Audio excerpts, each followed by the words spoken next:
Chapter 11, Section 12, the Quadratic Formula. Okay, so I'm sure many of you, maybe all of you by now, have seen or heard the quadratic formula. Okay. Now, when I was taking this course, whether high school or college, before I actually got into, really deep into mathematics, I would look at this equation, and I'm just thinking that some guy hundreds of years ago, he was sitting in a dark corner, in candlelight, just plugging in B's and A's and C's and squares and twos and negatives and plus or minuses, and then finally he was like, I figured it out. This is the quadratic formula. This will give you your X-intercepts for quadratic equations, right? But that's not the case at all, right? If anything is big enough and important enough, usually the founder of it, puts their name on it, okay? Well, the quadratic formula is very big, but it doesn't have a name on it, and the reason why is because it is super duper easy to actually derive. And let's go ahead and derive it. Okay. So first of all, we need to start with our we'll put it over here. Ax squared plus bx plus c is equal to 0. Okay.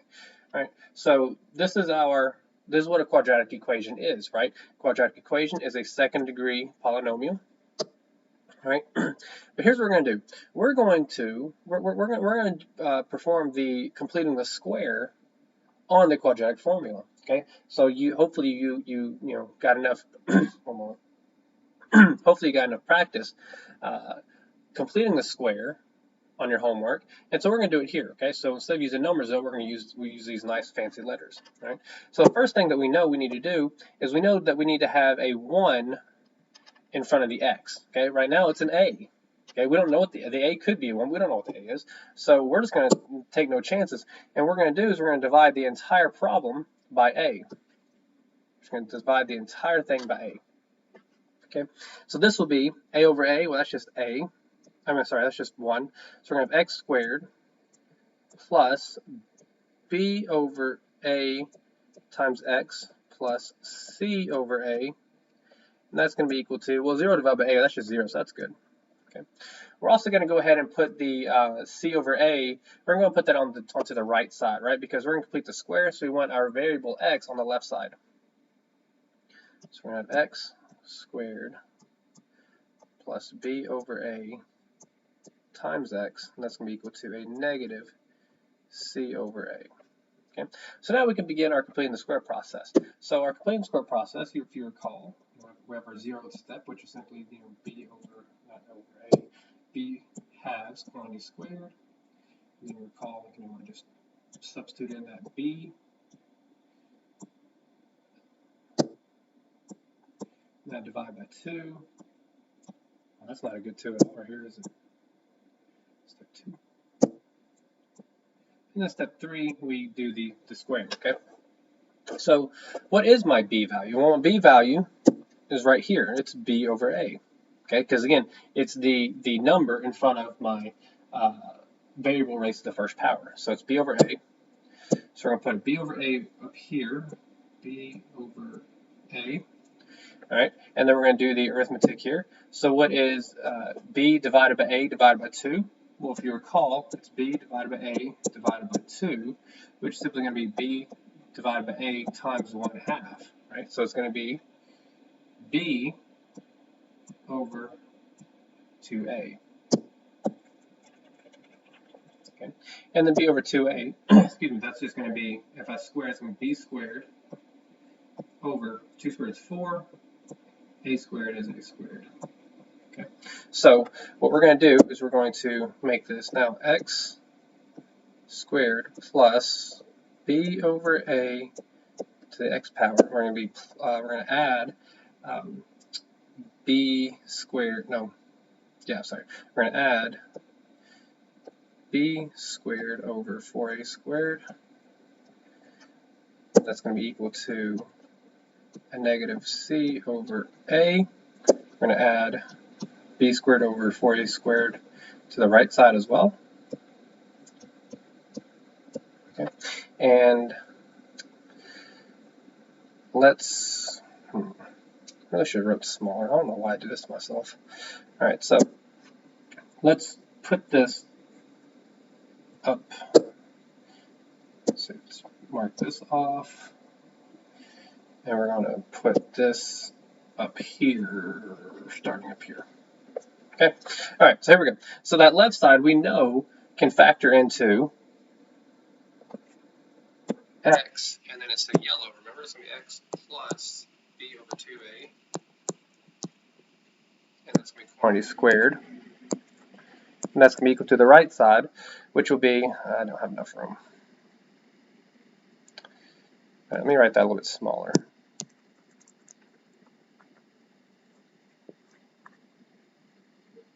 I don't want to do it on another page. So, no, go up here. Maybe this will work. Okay, so it's going to be x plus b over 2a, and that's going to be quantity squared, and that's going to be equal to a negative c over a plus, let's put that in green actually, plus b squared over 4a squared. Okay, there we go. Now the right side, we want it to be a singular fraction, right? So what we're going to do is we're going to rewrite the left side, okay, because it means nothing's going to change for right now. So it's going to be x plus b over 2a quantity squared. Now the right side, we're going to combine it into a singular fraction. So what's my common denominator here? My common denominator would be, well, it's just going to be 4a squared. So how do I turn this fraction into a denominator of 4a squared? What I'm going to have to do here is I'm going to have to multiply this fraction, and of course there's no room.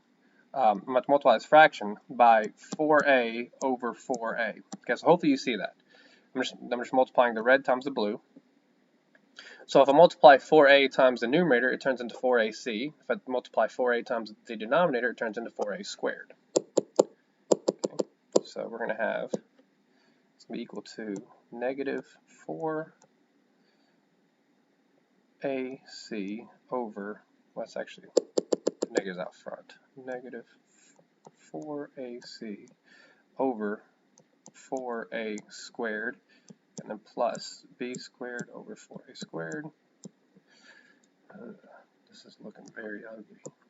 X plus b over 2a quantity squared. Okay, and then now I can combine my right side. Okay, so my common denominator is 4a squared. 4a squared. All right, my numerator, it's negative 4ac plus b squared, right? Because it's negative, you know, we will put up in the top. So it's a negative 4ac plus b squared, or we can rewrite that as, so like if I had, you know, negative 3 plus x, I could write that as x minus 3, right? So we're going to do that. We're going to put b squared minus 4ac. So my numerator becomes b squared minus 4ac. Okay. And now we can take the square root of both sides. Okay, we're going to take the square root of the left side to get rid of the square. We're going to take the square root of the right side. And this is where I will do put on the next page. So let's actually begin that. Let's put the next page. What was it at? It was x plus b over 2a quantity squared was equal to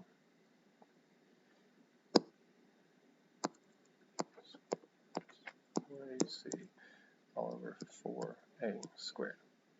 Okay, so again, I'm going to take the square root of both sides. So if I take the square root of the left side, and let's actually go ahead and put that in here. So we're going to take the square root of this, and then we're going to take the plus or minus square root of this, right? So the left side becomes x plus b over 2a, and then the right side becomes, plus or minus the square root of b squared minus 4ac all over 4a squared. Okay. Well, now let's concentrate on this real quick. I know that this can turn into the square root of b squared, the square root of b squared minus 4ac over the square root, and I don't know why I wrote a c there. That should be a squared. Over the square root of 4a squared. Okay. Well, conveniently enough, notice how this denominator here, well, 4 is a perfect square, and a squared is a perfect square. Right? Well, what's the square root of 4? That's 2. And what's the square root of a squared? Well, that's just a. So the denominator can just be 2a. Right? So we can rewrite that now as,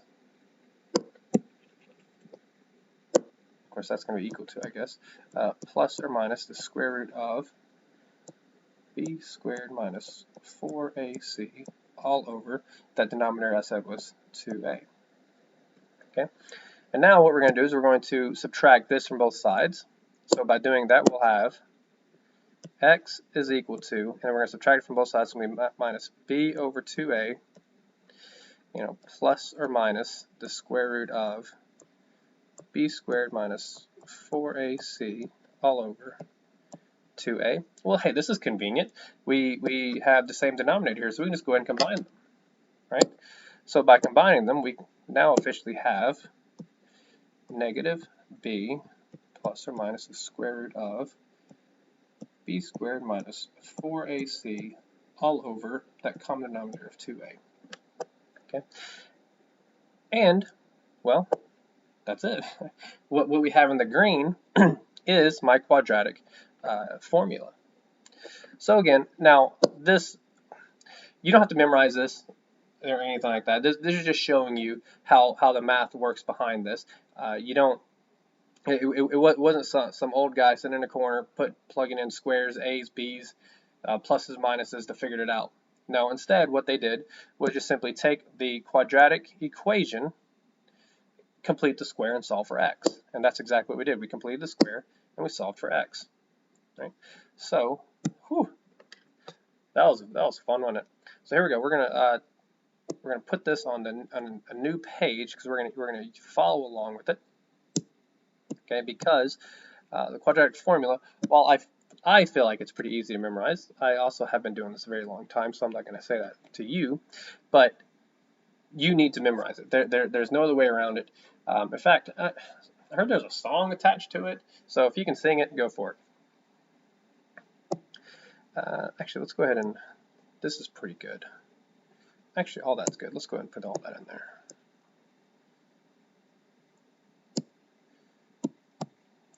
Okay. So the tip, when applying the quadratic formula, we note that a, b, and c are the constants, okay, and x is going to be our variable. And then this says, the quadratic formula gives us another technique to solve quadratic equations. This method will work regardless of whether the equation is factorable or not factorable. That's actually pretty good. We're going to spend this page talking about our techniques to solve a quadratic equation.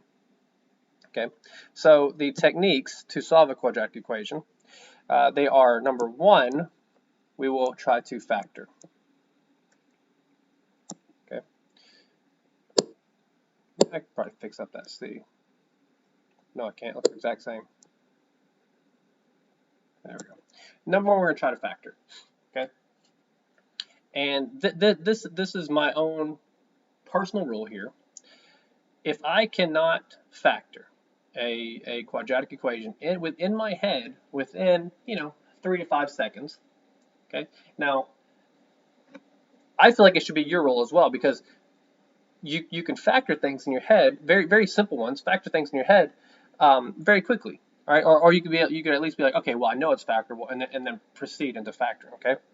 Well, if I can't factor something in my head within 3 to 5 seconds, I move straight to the quadratic formula. That's it. These are my techniques, 100%, full stop. Can I factor in 3 to 5 seconds? Yes, then I factor. If not, then I go to quadratic formula. That's it. So today, probably going to be very conveniently, oh yeah, I was going to pull the quadratic formula up here, put it on example. Here we are 15 minutes in, and we're going to get to our first example. All right. So it says solve a quadratic equation using the quadratic formula. So obviously we're going to use the quadratic formula. So let's begin right now and actually go ahead and subtract 5 from both sides. So we're going to put 2x squared minus 3x plus 5. Okay. Now at this point it's telling us to use a quadratic formula because it's probably the easiest to work on, right? But you're going to have quadratic equations in the future in your college algebra, calculus courses, and it's not going to tell you what you need to do. Okay, so let's just pretend like that's where we're at. Let's just pretend that this is the equation we have, and I got to figure out what my x-intercepts are. Okay, so I'm gonna look at it. I'm like, okay, 2, 5. Nope, I'm not factoring. I'm not going to factor this in my head. That's it. That's all it took. 3 to 5 seconds. Can I factor it in my head? No. I'm going to move to the quadratic formula. So moving to the quadratic formula. All right, so let's put this in yellow. Notice we have an a x squared, and it's in the form minus bx plus c is equal to 0. Okay, so this means that we have my a value is going to be equal to 2. My b value is going to be equal to a negative 3, and my c value is going to be equal to a 5. Okay, so that's all I need right now to use the quadratic formula. Okay, so my quadratic formula is x is equal to, and I'm following up here, so it's a negative b, so it's being negative, and then b is a negative 3, so negative 3. It's going to be plus or minus the square root of b squared. Well, b again is negative 3, so negative 3 squared minus 4 times a, which is 2, times c, which is 5. Okay, and it's going to be all over 2 times a, which is going to be 2 times, and then a is 2. All right, that's it. That is our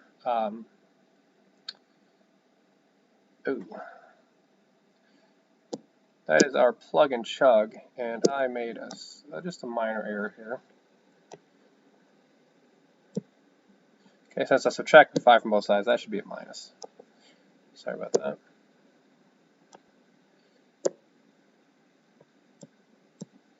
So that should be a minus here as well. Okay. All right, so I just figured that we're not going to be having an imaginary number for our first one, right? But anyways, at this point, now it's just we just do the arithmetic. Okay, and so it's going to be equal to, well, a negative 3 is 3 plus or minus the square root of, all right, well, negative 3 squared, that's 9. And it's going to be minus, okay, so 4 times 2 is 8, or negative 8. Negative 4 times 2 is negative 8. Negative 8 times a negative 5 is a positive 40. So it's going to be plus 40 all over 2 times 2, which is 4. Okay, so let's resume down here. So we're going to have a 3, excuse me, a 3 plus or minus 49 all over 4. Keep proceeding. Well, the square root of 49, that's easy. So 3 plus or minus 7 over 4. Okay. Now at this point we have 2 solutions. Okay. One of them is 3 plus 7 divided by 4, so 10 divided by 4. Okay, that's going to be one. And then another solution is 3 minus 7, so that's a negative 4 divided by 4, which is negative 1. Okay, so my solutions here are, what do we say, 10 fourths, so a 5 halves. Actually, let's not put an equal sign. My solution set will be 5 halves, and we said negative 1, and that's it. The hard part of doing the quadratic formula is just simply memorizing this equation. Okay, I'll also say this. I've noticed that when people do the quadratic formula, they only put the radical over the 2a. Okay, the negative b they put out by itself, and obviously that's incorrect, right? So make sure that whenever you do the quadratic formula, it's everything is over 2a. As a matter of fact, I think the song is all over 2a. It goes to Jack in the Box, I think, or not Jack. Is that one of the Jack in the Box? I forget. But anyways, that's how we do it. Now, of course, that's one example. So let's go and move on to example 2. How many we got today? Ooh. Oh man, today might be a long day. 11. Okay. So, example 2. If I could not super duper explain things, then maybe we'd go a lot faster, huh? All right. So this says solve the quadratic equation based on quadratic formula. So again, we're told what we need to do. So first thing we're going to do is we're going to, I'll go ahead and write my quadratic formula over here. So my x value is going to be equal to negative b plus or minus the square root of b squared minus 4ac all over 2a. Okay. So let's begin my equation. So I'm going to go ahead and distribute that negative x through. So we're going to have a negative x squared plus 6x. And then we're going to go ahead and subtract the 11 from both sides. We're going to have minus 11. That's equal to 0. Okay. So now we need to begin the quadratic formula process. All right. So again, let's see, put this. My a value is here, my b value is here, and my c value is here. Okay. So my a is a negative 1. Right. It's not negative x. X is a variable. My a is a negative 1. My b is a 6, and my c is a I'm sorry, my c is a negative 11.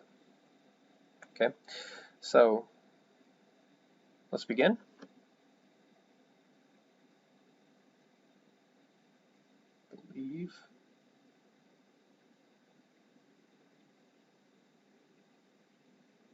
Okay, here we go. Negative b, so we're going to have x is equal to a negative b, so it's going to be negative 6. And actually, let's put it in parentheses. I like when I plug things, I like putting them in parentheses. Plus or minus the square root of 6 squared minus 4 times a, which is a negative 1, times c, which is a negative 11. Okay.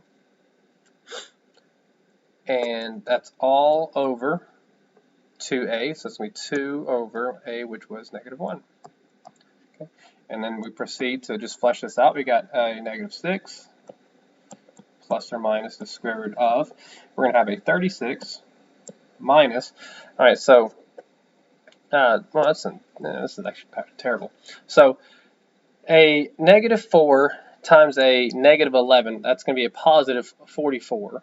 And then a positive 44 times a negative 1 is going to be a negative 44. So we're going to have a negative number here. So it's going to be negative 8. I'm sorry, I got ahead of myself. Negative 44. Negative 44 and positive 36 is 8. Anyways, and then minus 2. Then we proceed. We're going to have a negative 6 plus or minus the square root of negative 8 all over negative 2. We know negative 8, well, we've talked about this, right? We've talked about imaginary numbers. So negative 8, we can pull an I out, right? Well, negative 8, there's a perfect square factor in there, right? And it's 2, right? We know 2 times 4 is 8, so we take the square root of 4 out, which is 2. So we can actually take out a 2i. We have square root of 2 left over. That's all over negative 2. Okay. And at this point, we can clean this up a little bit. But before we do, let's actually do it this way. We're going to do another page. We can say negative 6 over negative 2 plus or minus. And then we can put 2 on the square root of 2 over negative 2, and then the I, right? Because the I corresponds here. So this makes it a little bit easier to see how we're going to clean this up, and pretty sure the YouTube video doesn't doesn't show these toolbars down here, so I'm going to go ahead and write these toolbars. So a -6 divided by -2, that's going to be a +3, plus or minus, and then the 2 over 2, well, those are going to cancel, so we're going to have the square root of, or we're going to have I on the square root of 2. Okay. So here's the thing. This I here, notice how I changed the orientation. I put it in the front here, and then I put it behind here, and I put it back in the front here. Okay. Now the thing is, when you multiply something, multiplication is commutative, right? 3 times 4 is 12. 4 times 3 is 12. Let's say 3 times 4 and 4 times 3. They're both 12, right? The reason why I'm moving those I's around is because it's easier on the eyeballs, and it's easier for me to keep track of. The reason why is because, and we talked about this whenever we did do the imaginary numbers, if we were to put the I right here, it could be misconstrued that it is inside the radical. All right, so that's why we don't put it behind the radical. We put it out in front to make sure there's no ambiguity, right? And then I put it out to the side here because if you recall, complex numbers are in the form a, plus or minus bi, right? And then the b is my, real part. So I put the I out behind it. And then of course, when I was done, I went back to what I said over here. I'm gonna put my I in front. That way, there's no ambiguity there. Whew. But anyways, that's it. That's example 2, and we got what, 9 more to go. All right, so we're actually gonna go ahead and let's see. Do I need to? Let's read it. So a delivery truck driver travels south from Hartselle, Alabama. Hey, I know where Hartselle is. And Birmingham, if I know where Birmingham is. Along Interstate 65. Hey, guys, this is an example that hits close to home, right? We all know Interstate 65. The truck then heads east to Atlanta, Georgia, along Interstate 20. The distance from Birmingham to Atlanta is 8 miles less than twice the distance from Hartselle to Birmingham. If the straight line distance from Hartselle to Atlanta is 165 miles, okay, so I can pretty much almost guarantee that y'all's brains literally just shut off there if they haven't already, okay? But I enjoy word problems, okay? And I understand as a student you don't, but I feel like if you develop more of a love for word problems, then you'll be really good at it. So let's begin with what we're trying to do here, okay? So a delivery truck is traveling south from Hartselle to Birmingham along Interstate 65. Okay, so we know that this truck is going to be traveling south. That's all we know right now. Okay, the distance from Birmingham to Atlanta is 8 miles less than twice. Okay, so Birmingham, in order to get from Birmingham to Atlanta, we're going to be traveling east. Okay? And then, of course, it tells us that Birmingham to Atlanta is 8 miles less than twice the distance from Hartselle to Birmingham. So if the straight line distance from Hartselle to Atlanta is 165 miles, find the distance. So notice how I'm kind of, let's see, we'll put an H up here for Hartselle, a B down here for Birmingham because we're traveling south from Hartselle to Birmingham, and then we're going to be traveling east from Birmingham to Atlanta. Okay, so notice how we've kind of made essentially what looks like kind of a triangle, right? Because let's see if I can make that a little straighter. We have the triangle now. We're told from Hartselle to Atlanta, a straight line distance of 165 miles. Find the distance from Hartselle to Birmingham and from Birmingham to Atlanta. Okay, well, we don't know much about Hartselle to Birmingham, but we do know the distance from Birmingham to Atlanta is 8 miles less than twice the distance from Hartselle to Birmingham. Okay, so we're going to say is the distance from Hartselle to Birmingham, we don't know it. It's an X. We do not know it. So we're going to have to read what this is saying. The distance from Birmingham to Atlanta is 8 miles less than twice the distance. So 8 miles less, we could say 8 miles less, 8 less anything, right? Is going to be a minus 8, right? And it's going to be 8 miles less than twice the distance from Hartselle to Birmingham. So the distance from Hartselle to Birmingham is X distance, X miles. So we would say 2 times x. And we did it. Right? So once we got to this point now we know that we can use the quadratic formula, or not quadratic formula, the Pythagorean theorem. And we know the Pythagorean theorem is a squared plus b squared is equal to c squared, which is the hypotenuse. Okay, so let's fill in the blanks here. This means we can have x squared, okay, this leg here, squared, plus b squared, which is this leg, 2x minus 8 quantity squared, and that's going to be equal to c squared, which is the hypotenuse, which is 165. Okay. And we're going to get rid of these parentheses, and it's going to turn into a quadratic equation that I'm probably not going to factor in my head. Okay. So real quick, if you recall, the a and b don't matter what they are, right? We could have said this is a and this is b, but we said that this was a and this was b. We did it the other way. Okay, it does not matter. The only thing that really matters is that make sure your hypotenuse, your c, is the hypotenuse. All right, here we go. So this equation now becomes x squared, and it's going to be plus. All right, so this is where we're going to have to remember, you know, the formulas of how to mess with this, or you can FOIL it, right? But I have harped on the formulas all semester, told you to memorize them, so I'm just going to use it. Okay, so it's a squared, which would be 4x squared, minus 2ab, so it's going to be minus 2 times 2x, which would be 4x, times b, so that's be 32x, that's 32x, and then plus b squared, which is 64. That's equal to, okay, well, I don't know what 165 squared is.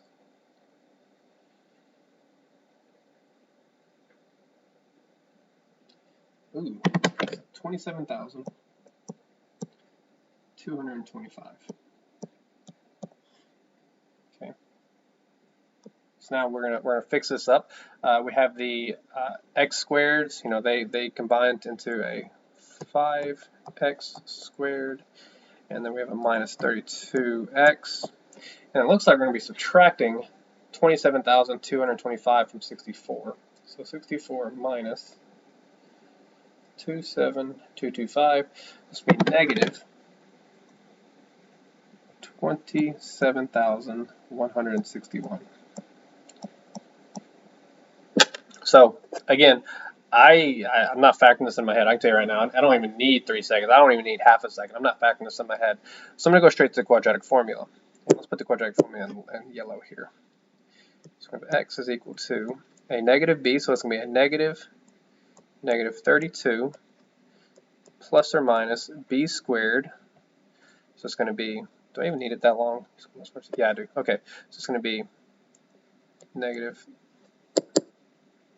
32 squared minus 4ac, so it's going to be minus 4 times a, which is a 5, times c, which is negative 27,161. All. Okay, it's a big deal. All over 2a. Right.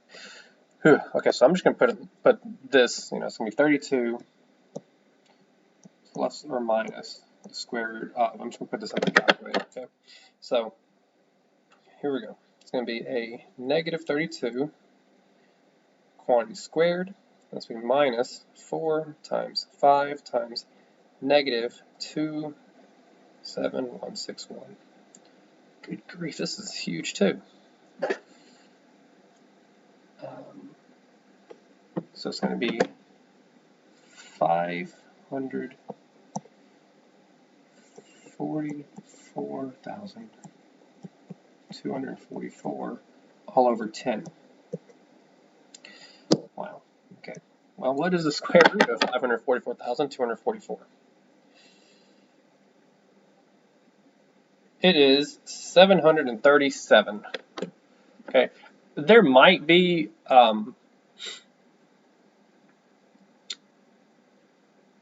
let's see. There might be a perfect square factor in there, but I don't think this textbook cares too much. Okay, mainly because we're not about that life. So it's gonna be 32 plus or minus 737.73 all over 10, and we're actually gonna have to put this on another page, okay, because we haven't even answered the question yet. So let's go ahead and put this on the other page. How much of this does it snip my stuff here? Oh, good, it doesn't snip the toolbar. Okay, so again, we have two possible solutions here, right? One of them is 32 plus 737.73 divided by 10. And one of them is 32 minus 737.73 over 10. Okay, so let's go ahead and do this first one here. So this is 32 plus 737 divided by 10.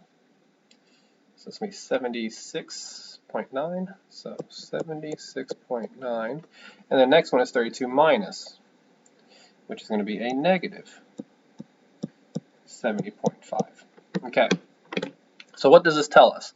Well, this, if you recall, we're solving for x. Okay, we're solving for x, right? And x was the distance between Hartselle and Birmingham. So what we found out was that the distance between Hartselle and Birmingham is, well, it's one of these two. And which one is it? Well, it's going to be the positive one, right? Because we don't use negative numbers, right? Or we don't travel negative distances. Okay, so we're going to be using this, and this is from Hartselle to Birmingham. Okay, so let's erase this. All right, well, if that's from Hartselle to Birmingham, if you recall, the distance between, the distance between Birmingham and Atlanta is 2 times the distance between Hartselle and Birmingham minus 8. So all we have to do is do 2 times, 76.9, and then subtract 8. So Birmingham to Atlanta is 2 times 76.9 minus 8, which is equal to 2 times 76.9 minus 8, 145.8 miles. Does it say anything? It says right into the nearest mile, so let's actually fix that up a little bit. This should be 77, because it rounds to 77. And this should be 77. That's good. I don't really like those decimals. So 2 times 77 minus 8 will be 146. Okay, so that was nice and long. So the distance from Birmingham to Atlanta is 146 miles, and the distance between Hartselle to Birmingham is 77 miles. All right, was that example 3? Good grief! All right, I'm gonna have to go a little bit quicker here. Try to not explain as hard. Here we go.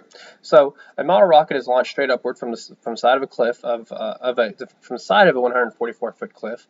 The initial velocity is 112 feet per second. The height of the rocket, h of t, is given by our formula, where h of t is measured in feet and t is in time of seconds after launch. We need to find the times at which the rocket is 208 feet above the ground. Okay, so in order to figure out when the rocket is 208 feet above the ground, okay, well, we're told that h of t is measured in feet. Okay, so h of t would be the height, right? And t is just the seconds, right? So we need to find the time, so we need to find t when the rocket is 208 feet above the ground. So all we have to do here is look at this formula and say, okay, well, that's easy. So 208 is going to be the height, right? The h of t, that's equal to a negative 16 t squared plus 112t plus 144.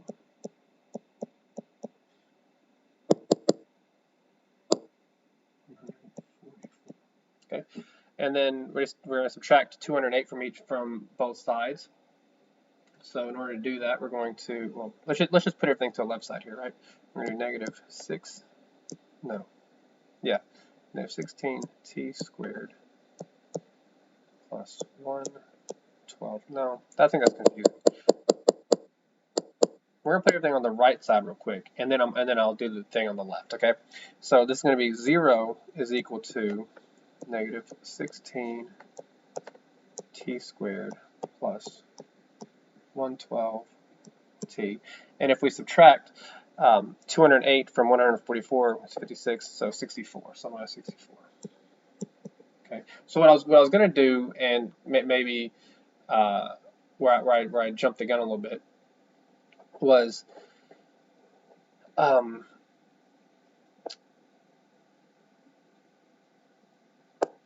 putting this to the left side. Okay, and I feel like, you know, if I had just written it, you would think, okay, well, if we move it to the left side, then it should be a positive 16. Okay, so, but really, I'm just flipping them. That's all I'm doing. I'm just flipping this equation.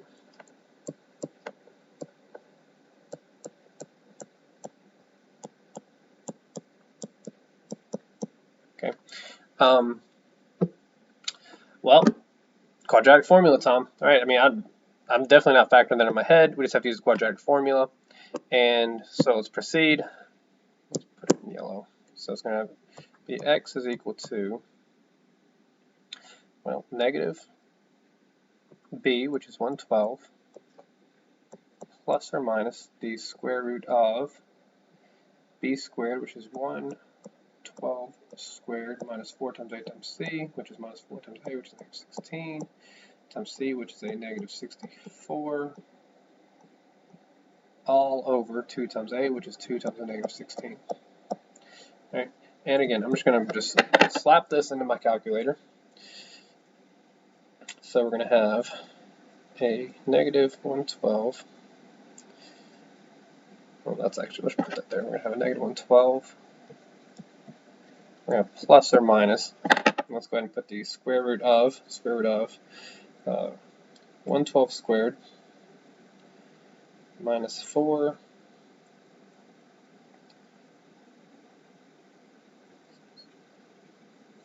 times negative 16 times negative 64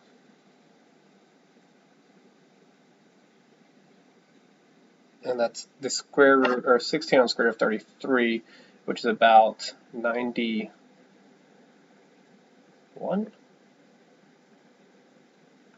Negative, yeah, about 91. So this is about 91.91. Do we need to round anywhere here? No. So we're going to do 91.91 or 91.9 divided by negative 32. Okay. So these are my two potential solutions here. So one of them will be put it like we'll put in green. We'll do the plus component and the minus component. Okay. So it's going to be negative 112 plus 91.9 divided by negative 32. So one of them will be at 0.62 or 63. That's going to be minus, which would be 6.37. 6.37. Okay, so the rocket's going to reach a height of 208 feet at approximately 0.63 seconds and at 6.37 seconds. Okay, so at 0.63 seconds, it's going to reach that 208 feet, right? And that's, of course, as it's taking off, right? So I'm going to look over here at the picture. So we're taking off, right? And so we'll reach that 208 feet in less than a second, 0.63 of them, in fact, okay? And then as it goes up and comes on down, right here, at 6.3 seconds later, it will also be at 208 feet. Okay, that's why we have the two solutions there.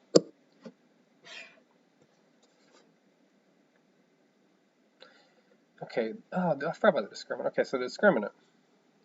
This actually makes it pretty easy, or the rest of the lecture pretty quick. If I can scroll correctly. There we go.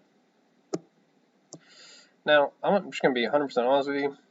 I don't really care about discriminant because I'm gonna do the arithmetic regardless, and you'll see why whenever we do the problems. But the radicand, again, the radicand is what's inside the radical.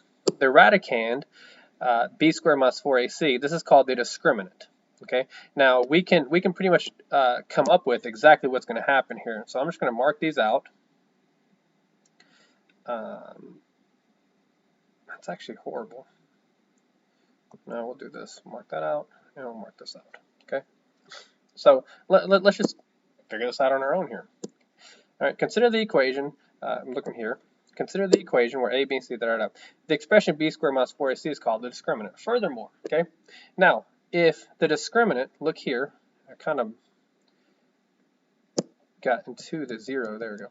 So if my discriminant is greater than 0, okay. So basically, if I have the square root of something, and that something in here is greater than 0, well, what's the square root of something greater than 0?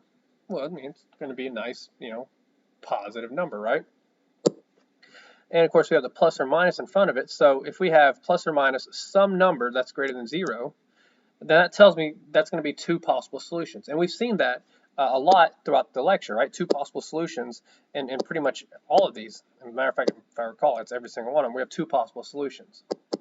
Okay? Well, that takes care of that. Okay? This is just common sense. There'll be 2 real solutions. Okay? Well, now if the number inside here is negative, right, then we'll have, a negative some number. So that means we're going to have an imaginary number. And so then we'll have 2 imaginary numbers. And there will be 2 imaginary numbers. Pretty easy, right? Well, if my discriminant, if what's inside here is a perfect square, or it's equal to 0, sorry, if it's equal to 0, well, let's just imagine, I've got my quadratic formula. It's like 3 plus or minus the square root of 0. Well, the square root of 0 is 0, right? So that would just be 3 over whatever 2a is, right? So therefore, we just have 1 solution.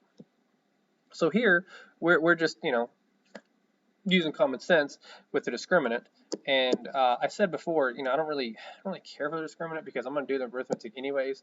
So let's proceed, and I'll show you exactly why I said that. All right, as a matter of fact, what we're going to do here is we're just going to snip the solution.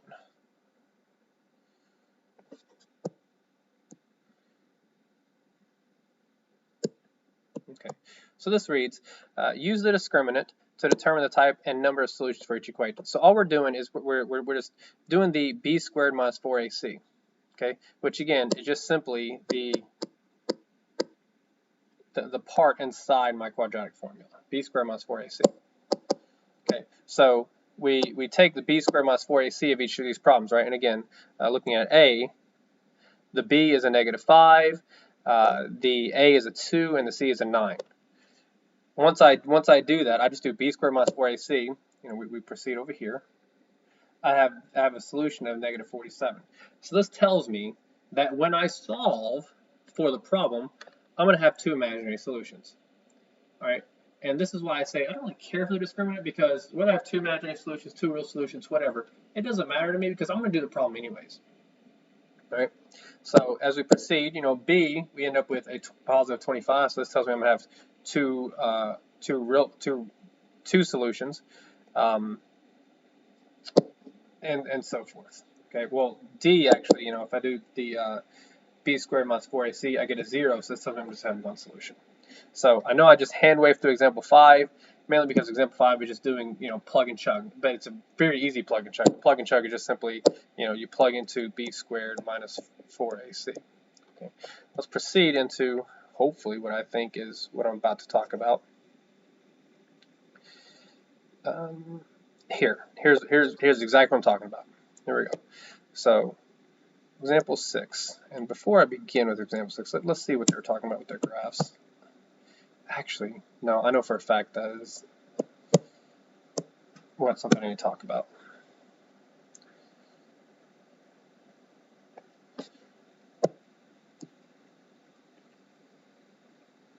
first two, and then the last one.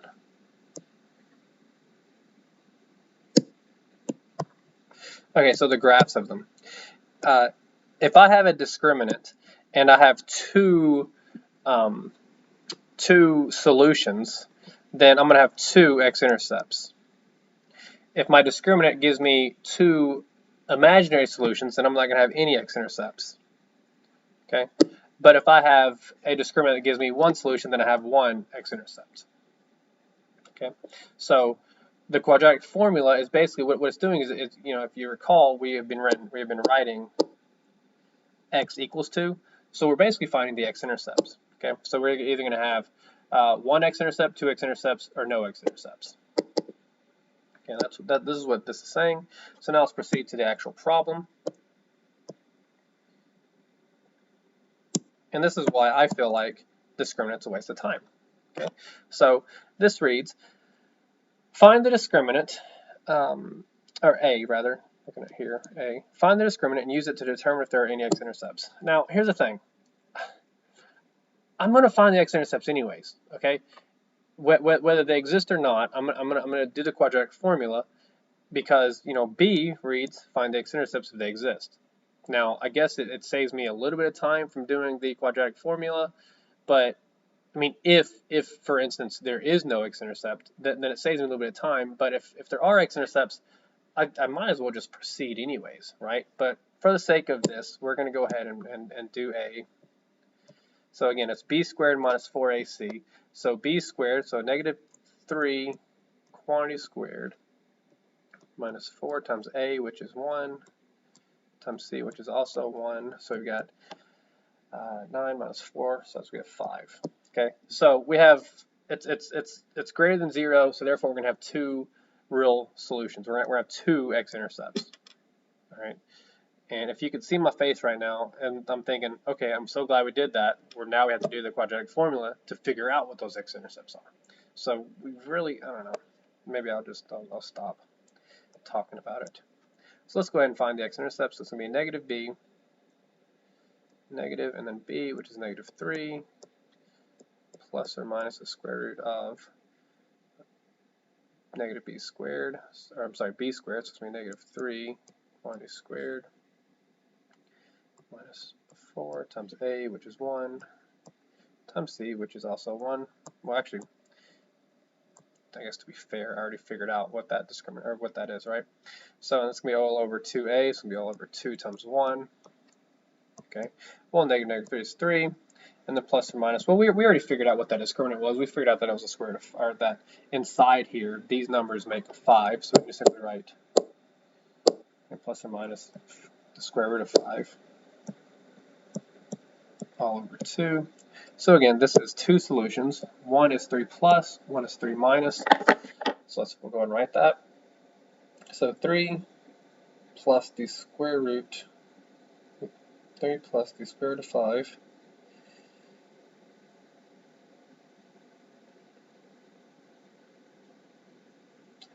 divided by 2. So one of them is going to be, that's a times 2, divided by 2. It's going to be 2.6, and one of them is going to be 3 minus, which is going to be 0.4. So those are my x-intercepts. Okay, so that's where this graph, let's see, does it actually show the graph? Yeah, it does. So we'll go and snip that real quick to show.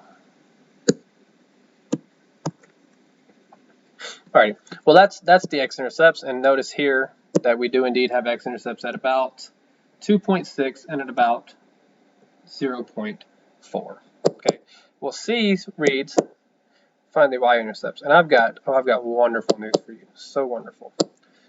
The y-intercept is the easiest thing in the world. It's just your constant. Okay, so my y-intercept is 1. Right, so that's it.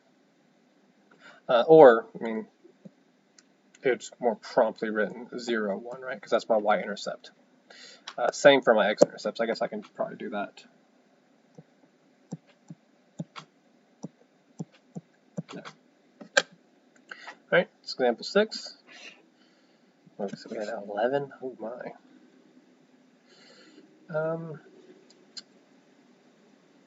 Realistically, we can also just snip these because the large portion of this is just basically doing the quadratic formula, which I feel like I've done enough of.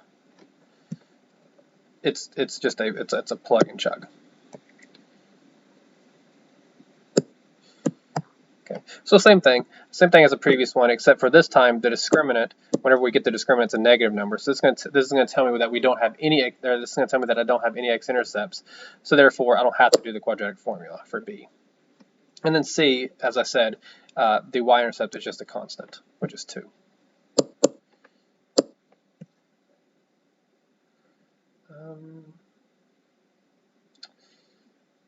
All right, so this says the methods, the 3 methods.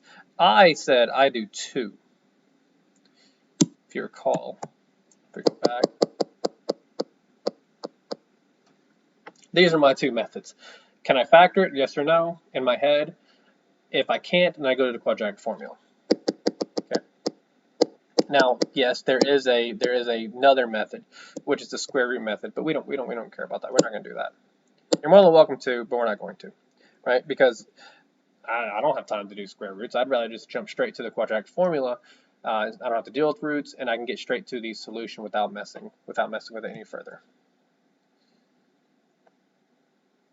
Okay, this is what I was talking about earlier. Example 8. This says solve it using any method. Okay, so, and they actually factor. Well, that's because it's pretty easily factorable, so let's go and do this. I know I'm definitely at that threshold where I've lost everybody's attention because we're almost an hour in. That's just the way it is. So this is, solve the quadratic equation using any method. Once you FOIL out the x plus 3 quantity squared and combine like terms, you end up with this equation here. And that's very easily factorable, right? Which factors into 2x minus 1 and x minus 1. And you can proceed to find your x-intercepts that way. Okay, so that was an easily factorable one. Example 9 probably won't be. Or will it? Okay, so let's actually do this a little bit differently than the textbook, but I'm gonna still snip the whole thing. I'm gonna do it just a little bit differently, mainly because I think, anyways. Let's see. Yeah. Okay, so the textbook, what this is doing is it's actually just going to complete the square. Okay, because it has the x's on one side. The value of a is a 1. So what it does is it does the completing the square, and therefore it adds 1 to both sides. Okay. In my humble opinion, completing the square just takes too long, and I don't really care to do the completing the square process, right? So instead, what I'm going to do is I'm going to go ahead and add 2x to both sides. So my problem is now going to be x squared plus 2x plus 5 is equal to 0. And this is where I would say, okay, can I factor this in my head within 3 to 5 seconds? Well, 5's prime. My only factors 5's are as 1 and 5, and neither of those will give me a 2. Okay, so now I'm going to do the quadratic formula. So it's going to be x is equal to negative b plus or minus square root of b squared minus 4 times a times c, so minus 4 times 1 times 5 all over 2 times 1, 2 times a, right? So therefore I got negative 2 plus or minus, okay, so 2 squared is 4. It's going to be 4 minus what, 20? And then 4 minus 20 is negative 16, so this is beautiful. So we're going to have, let's make sure 4. Yeah, so it's going to be the square root of negative 16 all over 2. And of course, we know that the square root of negative 16, that is a negative 4. I'm sorry, negative 4. Yeah, so we have 2 plus or minus and then this comes out to a negative, this comes out to a 4i over 2, again, because I pulled the I out, and it becomes the square root of 16, and the square root of 16 is 4. And then this turns into, again, 2 over 2 plus or minus 4 over 2i, which is going to be 2 over 2 is 1, so it's going to be plus or minus 2i. And of course, that's what we got here. Well, we got a negative there. Oh, it's because it is a negative, Sherman. Negative, negative, negative,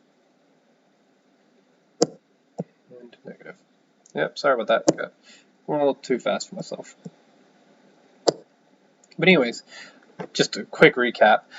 Example 9 in the textbook, they do completing the square. I don't want to complete the square. I would just rather do the quadratic formula. If you want to complete the square, you're more than welcome to. But as you can tell, with a little bit of fudging, I got the same solution. Okay. Example 10, looks like example 10 is just going to use the quadratic formula. Also, we're just going to snip that.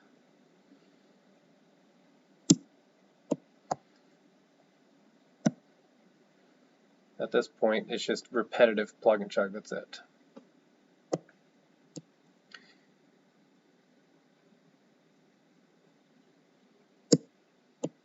Repetitive plug and chug, and then the last example is also probably such. Yeah, except whenever we see the discriminant being, actually it's not even that. No, it's even easier. Okay, so there's a point where students learn a particular method about solving a problem, and then they try to incorporate it immediately. And I say they, but I mean I did the same thing, right? This is just an example of turning off autopilot. We have our problem, 9p squared minus 11 is equal to 0. Well, we need to solve for p, right? I mean, I guess I could use the quadratic formula if I wanted to. Can't really factor, but instead, we're just going to turn autopilot off and solve this how we probably would, a month ago, right? It's equal to 11, not even a month ago, maybe like a week ago, right? And then p squared is equal to 11 over 9. And then we take the square root of both sides, so we're going to have p is equal to plus or minus the square root of 11 over 9, which we know is going to be plus or minus the square root of 11 over 3. Okay, so yeah, I guess example 11 is more of an autopilot check. That's what I like to call it. Just go back what we've done before. Anyways, I'm pretty sure that does conclude the lecture.